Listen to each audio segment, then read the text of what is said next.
Hello friends, Vishnu Shalini latest review. വിഷ്ണുവും ശാലിനിയും വാടക വീടെടുത്ത് താമസിക്കാൻ പോവുകയാണെന്ന് അറിഞ്ഞ് സത്യഭാമ വിഷ്ണു നടത്തിയതിനേക്കാളും വലിയൊരു ഡ്രാമ തന്നെയാണ് അവിടെ നടത്തിയത്. രാഘവേട്ടൻ പറയുന്നുണ്ട്, ഫാമേ, നീ നമ്മുടെ മകൻ്റെ ജീവിതമാണ് നശിപ്പിക്കുന്നത്. നീ എന്തിനാ അവനെ ഇങ്ങനെ ദ്രോഹിക്കുന്നത്? അവനെ കൊണ്ട് ഒന്നേ മാത്രമേ ഇനി ചെയ്യാൻ പറ്റത്തുള്ളൂ. ഏതെങ്കിലും ഒരു പാലത്തിൻ്റെ മുകളിൽ നിന്നും അടിയൊഴുക്കുള്ള ഭാഗം നോക്കി അവൻ എടുത്ത് ചാടും. അല്ലെങ്കിൽ ഏതെങ്കിലും ഒരു മരച്ചില്ലയിൽ ഒരു മുഴം കയറിൽ അവൻ്റെ ജീവിതം അവസാനിപ്പിക്കും. നിന്റെ ഈ വാശിയെ നമ്മുടെ കുഞ്ഞിനെ കൊലയ്ക്ക് കൊടുക്കും നീ. അതുകൊണ്ട് കാര്യങ്ങളൊക്കെ നമുക്ക് ആലോചിച്ചൊരു തീരുമാനം ഉണ്ടാക്കാം. നീ ബാഗ് കൊണ്ട് അകത്തുകൊണ്ട് പോയി. സത്യഭാമയുടെ അഭിനയമാണല്ലോ അത്. ബാഗും കൊണ്ട് സ്ഥലം വിട്ട് പോവുകയാണെന്ന് പറഞ്ഞു കഴിയുമ്പം ആരും അതിനെ അംഗീകരിക്കില്ലെന്ന് സത്യഭാമയ്ക്ക് നല്ലതുപോലെ അറിയാം. സത്യഭാമയുടെ നാടകം അങ്ങനെ വിജയിച്ച് സത്യഭാമ അകത്ത് കയറി പോവുകയാണ്. ഒന്നും പറയാനും ഒന്നും പ്രവർത്തിക്കാനും ആകാതെ വിഷ്ണു ഒരു നിർജീവനായിട്ട് ഇങ്ങനെ നിൽപ്പുണ്ട്. കാണുമ്പം തന്നെ സങ്കടം വരും. ആ അമ്മയ്ക്ക് ഇത്രയും ദ്രോഹവും മകനോട് ചെയ്യാൻ കഴിയുന്നുണ്ടോ? അമ്മയുടെ അഭിനയമാണെന്ന് പോലും തിരിച്ചറിയാൻ വയ്യാതെ വിഷ്ണു അങ്ങനെ നിൽക്കുകയാണ്. വിഷ്ണു പോയി അമ്മയെ നോക്കുന്നുണ്ട്. അപ്പം സകലതും വിജയിച്ച ഭാവത്തിൽ, അതായത് ശാലിനിയും നീയുമായിട്ട് ഒരിക്കലും ഞാൻ ഒന്നിപ്പിക്കില്ല എന്നുള്ള ചിന്തയോടെ തന്നെ സത്യഭാമ ഇങ്ങനെ ജയിച്ച കട്ടിലിൽ ഇരിപ്പുണ്ട്. വിഷ്ണു ഇങ്ങനെ സഹതാപത്തോടെ അമ്മയെ നോക്കുന്നുണ്ട്. സത്യഭാമയ്ക്ക് ഒരു കുലുക്കവും ഇല്ല. ശാരദാമ്മയും ശാലിനിയും വിഷ്ണുവിനെ നോക്കി ഇരുന്നിരുന്ന് കുഴഞ്ഞു. ശാരദാമ്മ ഇരുന്നിടത്തു നിന്ന് എഴുന്നേറ്റ് വന്ന് ഗേറ്റിൻ്റെ അടുത്ത് പുറത്തു വന്ന് നിൽക്കുവാണ്. വിഷ്ണുവിനെ നോക്കി, കാണുന്നില്ലല്ലോ, ഇതെന്ത് പറ്റി ഇത്രയും താമസിക്കുന്നത്? ശാലിനിയാണെ പലവട്ടം വിഷ്ണുവിനെ വിളിച്ചുകൊണ്ടിരിക്കുക. വിഷ്ണുവിൻ്റെ ഫോൺ സ്വിച്ച് ഓഫാണ്. ശാരദാമ്മ ശാലിനിയോട് പറയുന്നുണ്ട്, മോളെ ഒന്ന് വിളിച്ചു നോക്കിക്കേ, എവിടെ ആയെന്നെങ്കിലും ഒന്ന് അറിയാൻ പറ്റുമല്ലോ. ഞാൻ വിളിച്ചമ്മേ, പല പ്രാവശ്യം വിളിച്ചു നോക്കി, ഫോൺ സ്വിച്ച് ഓഫാണ്. അവിടെ എന്തോ പ്രശ്നം നടന്നിട്ടുണ്ട്. പാവം, എന്ത് പറയണമെന്നറിയാതെ സ്വിച്ച് ഓഫ് ചെയ്ത് വെച്ചതായിരിക്കും. ശാലിനി സങ്കടത്തോടെ പറയുന്നുണ്ട്, ഈ ധൃതി പിടിച്ചുള്ള ഒരു ഒരുക്കമൊന്നും വേണ്ടായിരുന്നില്ലേ അമ്മേ? മോളെ, നീ അങ്ങനെ പറയാതെ, വിഷ്ണുവായിട്ട് വന്ന് എടുത്ത ഒരു തീരുമാനമല്ലേ ഇത്? ഒരുപക്ഷെ ഇനി ആ എടുത്ത വീടിന് എന്തെങ്കിലും തടസ്സം ഉണ്ടായോ എന്തോ എന്നറിയില്ലല്ലോ മോളെ എന്നിങ്ങനെ ശാരദാമ്മ ശാലിനിയെ പറഞ്ഞ് സമാധാനിപ്പിക്കുന്നുണ്ട്. ഞാൻ അതൊന്നും അല്ലമ്മേ ചിന്തിക്കുന്നത്. ഈ വീട് മാറ്റം വിഷ്ണുവേട്ടൻ്റെ മാത്രം തീരുമാനമാണ്. സത്യാമ്മ അറിയാതെയുള്ള തീരുമാനമാണ്. ചിലപ്പോൾ തടസ്സം ഉണ്ടാക്കിയിരിക്കുന്ന സത്യാമ്മയാണെങ്കിലോ? മോളെ, ആ കാര്യത്തിലൊരു തീരുമാനം ഉണ്ടാക്കാതെ വിഷ്ണു ഇങ്ങനെ വന്ന് നമ്മളോട് പറയുമോ? 1-2 ദിവസത്തേക്ക് മാത്രമല്ലല്ലോ നിങ്ങൾ താമസിക്കാൻ പോകുന്നത്. അപ്പോഴിത് പറയാതിരിക്കുമോ? വേറെ ഏതോ വിഷയമാണെന്ന് തോന്നുന്നു മോളെ. സത്യമോൾ ഓടി വന്ന് ചോദിക്കുന്നു, അമ്മേ, നമ്മൾ എപ്പോഴാണ് പോകുന്നത്? നമ്മളിന്ന് പോകുന്നുണ്ടോ? ഞാൻ എൻ്റെ ഫ്രണ്ട്സിനോടൊക്കെ പറഞ്ഞു പുതിയ വീട്ടിലോട്ട് പോവുകയാണെന്ന്.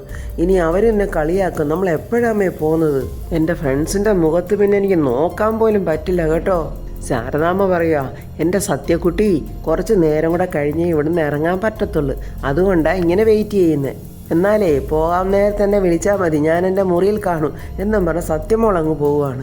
സത്യമോൾ ഇങ്ങനെ പറയുന്നതും ശാലിനി ഇങ്ങനെ വിഷമിച്ച് നോക്കിയിരിക്കുന്നതൊക്കെ കണ്ട് ശാരദാമ്മ അങ്ങ് സങ്കടപ്പെടുക. ശാരദാമ്മയ്ക്ക് അവിടെ ഇരുന്നിട്ട് ഒരു ഇരിക്കപ്പുറതിയില്ല.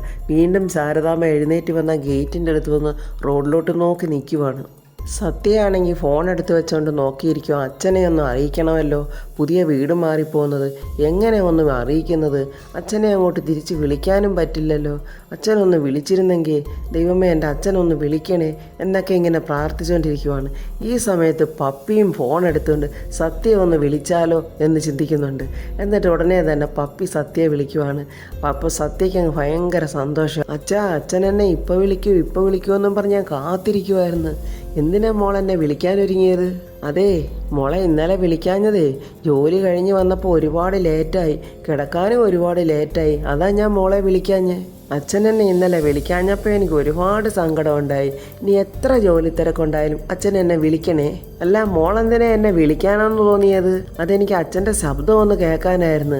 എന്നെങ്കിൽ ഇപ്പം സന്തോഷമായോ? ഒരുപാട് സന്തോഷമായി. എന്നിട്ട് സത്യ പറയുക, അച്ഛാ, ഞാൻ 1-2 കാര്യങ്ങൾ അച്ഛനോട് ചോദിക്കട്ടെ? അപ്പോൾ പപ്പിയെ മറുവശത്ത് നിന്നിട്ട് പറയാം, ചോദിക്കും മോളെ. എൻ്റെ കൃഷ്ണ, കുഴയ്ക്കുന്ന ക്വസ്റ്റ്യങ്ങൾ വല്ലതും ആണോ ഇവള് ചോദിക്കാൻ പോകുന്നത്? സത്യ ചോദിക്കുന്ന, അച്ഛൻ്റെ നീളം എങ്ങനെയാണ്? ഒരുപാട് നീളമാണോ, മീഡിയമാണോ, അച്ഛൻ്റെ കളർ എന്താണ് എന്നൊക്കെ എങ്ങനെ ചോദിക്കുവാണ്. അതിനെല്ലാം ആൻസർ പപ്പി പറയുന്നുണ്ട്. എന്തിനാ മോൾ ഇതൊക്കെ ചോദിക്കുന്നത്? ഞാൻ എൻ്റെ അച്ഛൻ്റെ രൂപം ഒന്ന് മനസ്സിലുണ്ടാക്കാൻ വേണ്ടിയിട്ടാണെന്ന്. അച്ഛൻ എന്നെ ഒന്ന് വീഡിയോ കോളിൽ വരാൻ പറ്റുമോ? അയ്യോ മോളെ, ഇതിനകത്ത് വീഡിയോ കോൾ ചെയ്യുന്നത് ഓപ്ഷൻ ഇല്ല, അതങ്ങ് കേടായിപ്പോയി. അയ്യോ ആണോ? എങ്കിൽ അച്ഛൻ്റെ ഒരു ഫോട്ടോ എനിക്ക് അയച്ചു തരാമോ? അത് ഞാൻ നോക്കട്ടെ എന്നും പറഞ്ഞ് പപ്പി എളുപ്പം ചെന്ന് പഴയ ഒരു ഫോട്ടോ എടുത്ത് വിഷ്ണുവിൻ്റെ സത്യയ്ക്ക് സെൻഡ് ചെയ്ത് കൊടുക്കുന്നുണ്ട്. ആ ഫോട്ടോ കണ്ട് സത്യ ഒരുപാട് സന്തോഷിക്കുവാണ്. സത്യമോൾ ആ ഫോട്ടോ എടുത്ത് നെഞ്ചോട് ചേർത്ത് വെച്ച് ഇങ്ങനെ കെട്ടിപ്പിടിക്കുവാണ്. ഹായ് എൻ്റെ അച്ഛൻ എന്നും പറഞ്ഞ് സന്തോഷത്തോടെ നോക്കിയിരിക്കുവാണ്. ശാരദാമ്മയും ശാലിനിയും വീണ്ടും വാതൊക്കെ വന്നിരുന്നുകൊണ്ട് ഇങ്ങനെ വിഷ്ണുവിനെ നോക്കി നിൽക്കുവാണ്. ശാരദാമ്മ പറയുന്നുണ്ട്, ഈ തീരുമാനം വിഷ്ണു ഒറ്റയ്ക്കെടുത്തതാണ്. ഇതിനവിടെ എന്തോ കാര്യമായ സംഭവം ഉണ്ടായെന്നാ മോളെ എനിക്ക് തോന്നുന്നത്. ഇല്ലെങ്കിൽ ഇത്രയും നേരം എടുക്കില്ല, വിഷ്ണു ഇവിടെ വന്നേനെ. ശാലിനി പറയുക, എൻ്റെ മനസ്സിൽ നേരത്തെ തോന്നിയമ്മേ ഇതിപ്പോൾ ഇങ്ങനെയൊക്കെ തന്നെ വരുത്തുള്ളെന്ന്. ആഗ്രഹിക്കാനേ നമ്മളെപ്പോലുള്ളവർക്ക് പറ്റൂ. നമ്മളെപ്പോലുള്ളവർക്ക് ആത്മാർത്ഥമായി ആഗ്രഹിക്കാൻ വേണ്ടി എല്ലാ വഴികളും തുറന്നും തരും. എങ്കിലത് ഒടുവിൽ അതൊരു സ്വപ്നമായി ഇപ്പോൾ ഇരിക്കുന്ന പോലെ ഇരിക്കേണ്ടി വരും എന്നും പറഞ്ഞ് ശാലിനി അങ്ങ് ഏങ്ങി കരയുന്നുണ്ട് കേട്ടോ. അവിടെ വീട്ടിൽ നല്ല സ്ട്രോങ് ആയിട്ടുള്ള എതിർപ്പുണ്ടായി കാണും. മകനെ ആർക്കും വിട്ടുകൊടുക്കാൻ തയ്യാറാകാത്ത ഒരമ്മയുടെ അടുത്തുനിന്ന് വേണം വിഷ്ണുവേട്ടന് വരാൻ. ആരൊക്കെ സപ്പോർട്ട് ചെയ്താലും ഈ ഒരു കാര്യത്തിന് സത്യാമ്മ സപ്പോർട്ട് ചെയ്യില്ലെന്ന് എനിക്ക് അറിയാമായിരുന്നു. പിന്നെ എന്താന്ന് ചോദിച്ചാൽ വിഷ്ണുവേട്ടൻ്റെ ആഗ്രഹത്തിന് ഉറപ്പിനും വെറുതെ തടസ്സം നിൽക്കണ്ടല്ലോ എന്ന് കരുതി മനഃപൂർവ്വം ഒന്നും പറയാതിരുന്നതാ. സത്യം പറഞ്ഞാൽ ഈ നിമിഷം വരെയും അത് യാഥാർത്ഥ്യമാകുമെന്നുള്ളൊരു ഉറപ്പും എനിക്കില്ല. പിന്നെ ഈ വേഷം കെട്ടിയിരിക്കുന്നത്, ജീവിതത്തിൽ എന്തെല്ലാം വേഷം കെട്ടി നമ്മൾ ആടുന്നു, അതിലൊരു വേഷം ഇതൊന്നിങ്ങനെ കരുതി അങ്ങ് വിചാരിക്കാം. അത്രയേ ഉള്ളൂ ഇതൊക്കെ എന്ന് പറഞ്ഞ ശാലിനി വിങ്ങി വിങ്ങി പറയാൻ വയ്യാതാണ് പറയുന്നുകൊണ്ടിരിക്കുന്നത്. ഇതൊക്കെ കണ്ട് ശാരദാമ്മയുടെ ചങ്ക് പൊട്ടി മോളെ ഇങ്ങനെ നോക്കിയിരിക്കുക. എന്നിട്ട് ശാരദാമ്മ ചോദിക്കുന്നു, നിനക്കിതിലല്ല എങ്ങനെ ആശ്വാസം കണ്ടെത്താൻ കഴിയുന്നു മോളെ? അതേ, നമുക്ക് അമ്മയ്ക്കും മക്കൾക്കും ഈശ്വരൻ ആ കാര്യത്തിൽ കനിഞ്ഞു തന്ന ഒരു അനുഗ്രഹമുണ്ട്, അതിജീവനം. അത് ഏറ്റവും കൂടുതൽ ഉപയോഗിക്കുന്നത് നമ്മൾ അമ്മയും മക്കളുമാ. അതുകൊണ്ട് തല പോകാത്ത എന്ത് കാര്യവും തല ഉയർത്തിപ്പിടിച്ച് തന്നെ നമ്മൾ നേരിടും. എൻ്റെ IAS പഠനത്തിലും എനിക്കിതൊക്കെ ഉപകാരപ്പെട്ടിട്ടുണ്ടമ്മേ. അപ്പോൾ വിഷ്ണു ഇപ്പോൾ വന്നില്ലെങ്കിലും നിനക്കൊരു പ്രശ്നവും ഇല്ലെന്നാണോ പറയുന്നത്? ഒന്നും സംഭവിക്കില്ലമ്മേ. അതിൻ്റെ പേരിൽ കണ്ണീര് പൊഴിക്കാനോ ആരെയും കുറ്റപ്പെടുത്താനോ ഞാൻ നിൽക്കത്തില്ല. പോകാൻ തയ്യാറായി നിൽക്കുന്ന ഈ വേഷം അഴിച്ചു മാറ്റിയിട്ട് പഴയ വേഷം ഇട്ട് അങ്ങ് ജീവിതത്തിലോട് അഡ്ജസ്റ്റ് ചെയ്തങ്ങ് പോകും. എന്നാലും ഞാൻ പഠിക്കില്ലമ്മേ. ആഗ്രഹങ്ങളൊക്കെ ആഗ്രഹിച്ചു പോകും. ആഗ്രഹങ്ങളൊക്കെ ഉടനെ സാധിച്ചു കിട്ടിയാൽ പിന്നെ എന്ത് ജീവിതം ഇല്ലേമ്മേ എന്നും പറഞ്ഞ് ശാലിനി വിങ്ങി വിങ്ങി കരയുവാണ്. ആ സമയത്ത് സത്യ ഓടി വന്ന് പറയാം, അമ്മേ അച്ഛൻ്റെ ഫോട്ടോ കിട്ടിയിട്ടുണ്ട്. അച്ഛൻ്റെ ഫോട്ടോയോ? അമ്മ അച്ഛൻ്റെ കുട്ടിക്കാലത്തെ ഫോട്ടോ കണ്ടിട്ടുണ്ടോ? ഇല്ല മോളെ. എന്നാലേ ആ ഫോട്ടോ ആദ്യമായിട്ട് കണ്ടിരിക്കുന്നത് ഞാനാ. അച്ഛൻ ഫ്രീ ആകുമ്പോഴേ ഇപ്പോഴത്തെ ഫോട്ടോ അയച്ചു തരാമെന്നും പറഞ്ഞിട്ടുണ്ട്.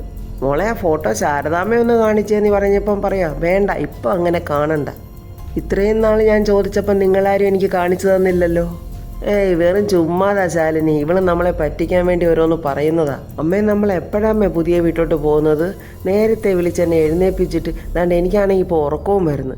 ശാരദാമ്മ പറയുവാണ്, മോളെന്നാൽ ഇപ്പോൾ കുറച്ച് നേരം ഉറങ്ങ്, പോകാറാകുമ്പോൾ മോളെ വിളിച്ച് എഴുന്നേൽപ്പിക്കുക. അങ്ങനെ സത്യ അകത്തോട്ട് ഓടിപ്പോവാണ്. ആരാ മോളെ സത്യമോളെ ഈ അച്ഛനെന്നും പറഞ്ഞ് വിളിക്കുന്നത്? അതെത്രയും പെട്ടെന്ന് കണ്ടുപിടിക്കണം അമ്മേ. എന്താ ഇതിൻ്റെ പിന്നിലെ ഉദ്ദേശമൊന്നും അറിയണം. ഏതായാലും ഞാൻ ഈ കാത്തിരിപ്പ് അവസാനിപ്പിക്കുക അമ്മേ. പാവം ഏതോ ലോക്കൽ അകപ്പെട്ടിരിക്കുക. എന്നോട് പറയാനുള്ള മടി കൊണ്ടായിരിക്കും ഫോൺ പോലും ചെയ്യാത്തത് എന്നും പറഞ്ഞ് ശാലിനി അകത്തോട്ട് കയറാൻ പോകുമ്പോൾ വിഷ്ണു വരുന്നുണ്ട്. വിഷ്ണു നോക്കുമ്പോൾ ശാലിനി ഡ്രസ്സ് ചെയ്തിരിക്കുന്നു, ബാഗും ഒക്കെ വാതൊക്കെ റെഡിയാക്കി വെച്ചിരിക്കുന്നു. വിഷ്ണു ഇങ്ങനെ അമ്പരന്ന് വിഷമിച്ച് നോക്കുവാണ്. വിഷ്ണു വന്ന് ശാലിനിയെ നോക്കുന്നു, ശാലിനി വിഷ്ണുവിനെ നോക്കുന്നു. വിഷ്ണുവിനെ ഒന്നും സംസാരിക്കാൻ പറ്റുന്നില്ല. ശാലിനിയുടെ മുഖത്തോട്ട് നോക്കാൻ പോലും പറ്റാതെ വിഷ്ണു ഇങ്ങനെ കുനിഞ്ഞു നിൽക്കുവാണ്. ശാരദാമ്മ പറയുന്നുണ്ട്, ശാലിനി രാവിലെ മുതൽ കാത്തിരിക്കുക മോനെ. സത്യമോളാണ് എപ്പോഴാ പോകുന്നതെന്ന് ചോദിച്ചുകൊണ്ട് ഇവിടെ ഉണ്ടായിരുന്നു. നമുക്കെന്നാൽ പോകാം എന്ന് ശാലിനിയോട് വിഷ്ണു പറയുന്നു. പക്ഷെ തൊണ്ടയിടറി കരഞ്ഞുകൊണ്ട് സങ്കടത്തോടാണ് വിഷ്ണു അങ്ങനെ പറയുന്നത്. വിഷ്ണുവിനെ നല്ലതുപോലെ അറിയാവുന്ന ശാലിനിക്ക് മനസ്സിലായി വിഷ്ണുവിൻ്റെ സങ്കടം. ശാലിനി വിഷ്ണുവിൻ്റെ കണ്ണിൽ തന്നെ ഇങ്ങനെ നോക്കി നിൽക്കുവാണ്. അപ്പോൾ ശാരദാമ്മ ചോദിക്കുന്നുണ്ട്, മോനെ ബൈക്കിലാകുമ്പം എങ്ങനെ ഈ ബാഗുകളൊക്കെ കൊണ്ടുപോകുന്നത്? അത് നമുക്ക് പിന്നെ ഒരു ദിവസം വണ്ടി പിടിച്ച് സാധനങ്ങളൊക്കെ കൊണ്ടുപോകാമല്ലോ. എന്നാൽ പിന്നെ സത്യമോളെ വിളിക്ക്, ഇനി വൈകിക്കണ്ട എന്നിങ്ങനെ വിഷ്ണു പറയുമ്പോൾ ശാലിനി, വിഷ്ണുവേട്ടാ എന്താ ഈ മുഖം എന്താ വാടിയിരിക്കുന്നേ? വീട്ടിൽ ഇതിനെക്കുറിച്ച് എന്തെങ്കിലും വഴക്കുണ്ടായോ? അതൊന്നും കുഴപ്പമില്ല എന്നിങ്ങനെ സങ്കടത്തോടെ പറയുന്നുണ്ട് വിഷ്ണു. നമ്മൾ തീരുമാനിച്ച പോലെ തന്നെ നമുക്ക് പോകാം. ഇല്ല വിഷ്ണുവേട്ടാ, ഇത് പറ, വഴക്ക് വല്ലതും ഉണ്ടായോ? വഴക്കുണ്ടായെന്ന് വിഷ്ണു പറയുന്നുണ്ട്. ഞാൻ തനിക്കൊപ്പം വാടക വീടെടുത്ത് താമസിക്കാൻ തീരുമാനിച്ചത് അമ്മ അറിഞ്ഞു. വീട്ടിൽ വലിയ വഴക്കായി. നമ്മളെ മനസ്സിലാക്കാൻ അച്ഛൻ മാത്രമല്ലേ ഉള്ളൂ. ആ അച്ഛനുമായിട്ടായിരുന്നു അമ്മ ബഹളം മുഴുക്കുകയും. നമ്മൾ താമസം മാറിക്കഴിഞ്ഞാൽ അച്ഛൻ്റെ അവസ്ഥ പിന്നെ വളരെ ദയനീയമാകും. അമ്മയുടെ വാശി തനിക്കറിയാമല്ലോ. എന്നോടും തന്നോടുമുള്ള വാശി മുഴുക്കെ എൻ്റെ അച്ഛനോട് അവർ തീർക്കും. വിഷ്ണുവേട്ടൻ വീട് മാറി താമസിക്കാമെന്നൊക്കെ പറഞ്ഞപ്പോൾ മനസ്സുകൊണ്ടൊരു ഇഷ്ടമൊക്കെ തോന്നിയത് സത്യയ്ക്ക് വേണ്ടിയായിരുന്നു. സത്യാമ്മയുടെ എതിർപ്പുണ്ടാവുമെന്ന് എനിക്ക് നല്ലതുപോലെ അറിയാമായിരുന്നു. എന്നാൽ അത് ഇത്രത്തോളം എത്തുമെന്ന് പ്രതീക്ഷിച്ചില്ല. ഞാൻ അവിടെ നിന്ന് ഇറങ്ങിയപ്പോൾ തന്നെ അച്ഛനോടുള്ള പെരുമാറ്റം ഞാൻ കണ്ടതാ. എന്നോടും തന്നോടും കാണിക്കാൻ പറ്റാത്തതൊക്കെ അവരച്ഛനോട് തീർക്കും. നമുക്ക് വേണ്ടി അച്ഛൻ അവിടെ ബലിയാടാകുമെന്ന് ഓർക്കുമ്പോൾ വല്ലാത്ത ഒരു സങ്കടം. നമ്മളിപ്പോൾ എന്താ ശാലിനി ചെയ്യുക എന്നിങ്ങനെ വിഷ്ണു ഏങ്ങി സങ്കടത്തോടാണ് ശാലിനിയോട് ചോദിക്കുന്നത്. എന്താണ് ശാലിനി ഉത്തരം പറയേണ്ടത്? ശാരദാമ്മ ഇങ്ങനെ നോക്കി നിൽക്കുവാണ്. എന്താണ് വിഷ്ണുവിനോട് പറയേണ്ടത്? ആകെ ഒരു സങ്കടം പിടിച്ച അവസ്ഥ. അപ്പോൾ ഫ്രണ്ട്സ്, ഇതിൻ്റെ അടുത്ത വീഡിയോയുമായി നാളെ കാണാം. എൻ്റെ വീഡിയോ ഇഷ്ടപ്പെട്ടാൽ ലൈക്കും കമൻസും, സബ്സ്ക്രൈബ് ചെയ്യാത്തവർ സബ്സ്ക്രൈബ് ചെയ്യണേ.